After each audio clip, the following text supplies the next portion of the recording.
Mbiro, born and raised in a place called Matare, all the way in Nairobi, Kenya.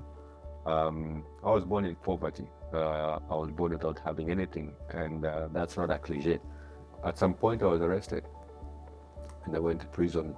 And going to prison was not as bad as what happened to the other friends of mine, because what happened when you're stealing in Kenya, you can get stoned, you can get shot. But then I was just 9 years old, being in prison and asking myself so many questions like, how did this happen? How did I find myself here? I was scared because it was dark. I was a little kid, and I really asked God for two things: one, to take me out of prison; a second, to get me out of poverty. And so He heard my prayers, and I was happy to be free from prison. But I was only free from prison, but not from poverty, because I went to the same neighborhood and nothing had changed. And so what happened is that God came through with the second prayer, and that's how Compassion International intervened. I was enrolled into the program. I joined the program of Compassion. Now, the other effect that Compassion that did is now I being rescued from poverty. I got to sit down and think, what more can I do? Even with the works that we have through Passion, we still need more people to cope.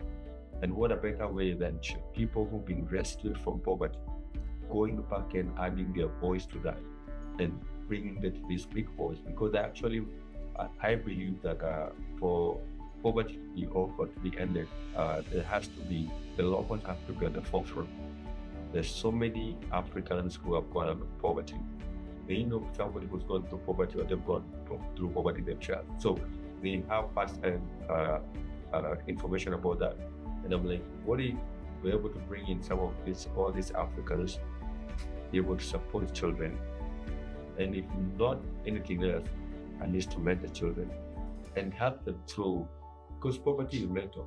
And most of us, we were poor because we thought men were never going to make it. But then you need somebody to come and encourage you and talk to you. And so that's how we started Sauti Village.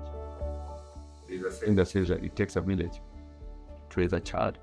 And so we are like, you know what if we bring in a village where people are there for each other?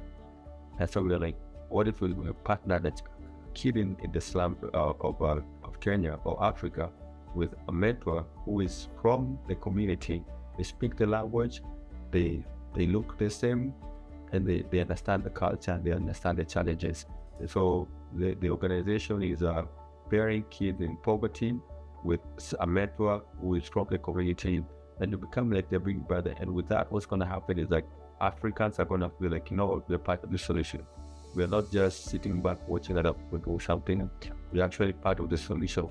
As far as Sauti Village is concerned, personally, I'm looking to have thousands of children who've gone through the program.